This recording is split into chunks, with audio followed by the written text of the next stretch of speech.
Well, this year we're forecast to grow faster than most of our other advanced economy peers, which is a good thing. And also, if you look at the labour market, which is the thing I focus on, because it's something that impacts real people, whether it's regard to the number of people in work, the number of people unemployed, I think there the data is incredibly strong. The UK has exceeded all expectations for what might happen. I think thanks in part to our plan for jobs, and that's something that I'm really delighted to see. How about compared with where we were before the pandemic, the size of the economy? I think if you look at that, then what you'll see is, broadly we're in line with other countries. Now, of course, as we've discussed in the past, there are different ways to measure this, which slightly confuses things. But broadly, we have almost recovered pre-crisis GDP. But I mean, actually, quarterly numbers, we're still 2.1%. This is latest numbers just today. We're 2.1% below pre-crisis levels. France is only 0.1%, Germany only 1.1%. The US is already 1.4% beyond where it was before the pandemic.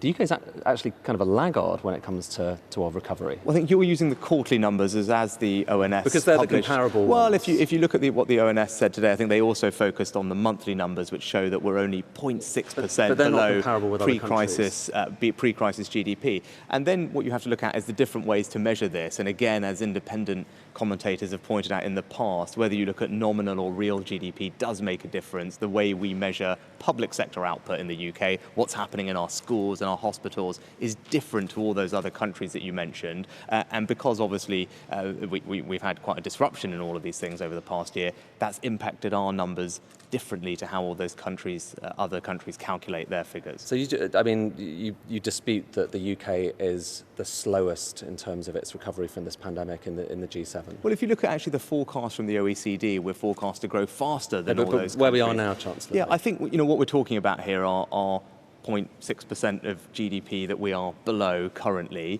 We're forecast to recover pre-crisis GDP. We're slower than every other G7 levels. country right now.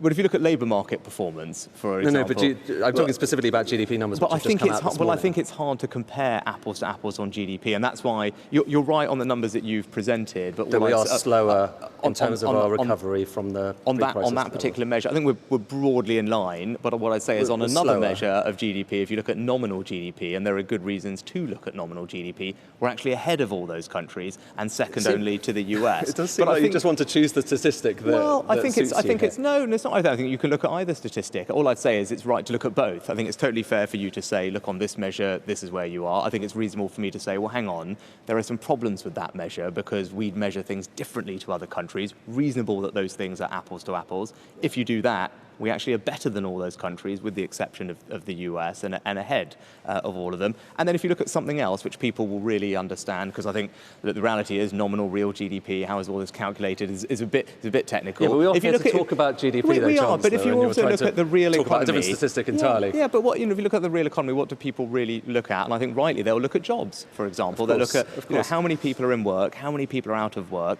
compare that to what other countries are doing, and what you see is we've exceeded all expectations about what would happen. We have lower unemployment rates than all those countries, pretty much, that you mentioned, and more people in work now for several months in a row, and that's fantastic, because that makes a real difference to people's lives. And also they'll look at their standards of living, and there is, people are facing a squeeze at the moment, prices going up, real earnings are certainly kind of not looking quite as promising as they were previously.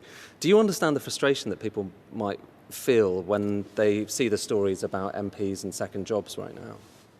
I think people will be looking around, and I think fair enough that they will be concerned about cost of living, and that's why we've taken action to help address those things. We set up a household... concerned about what's going on in Parliament with MPs as well? Well, I think let's focus first on how are we actually directly helping people, and we're directly helping them by setting up a £500 million household support fund, which will mean that millions of our most vulnerable families will get a little bit of extra help with bills over the winter period. We've got a range of other measures in place to help with energy bills in particular, and in the recent budget, not only do we freeze fuel duty, we cut taxes for those on the lowest incomes, a universal credit taper rate, which will be an enormous uplift to millions of vulnerable families, as well as increasing the national living wage. So as a government, we're committed to helping people with the cost of living. Do you think MPs earn enough?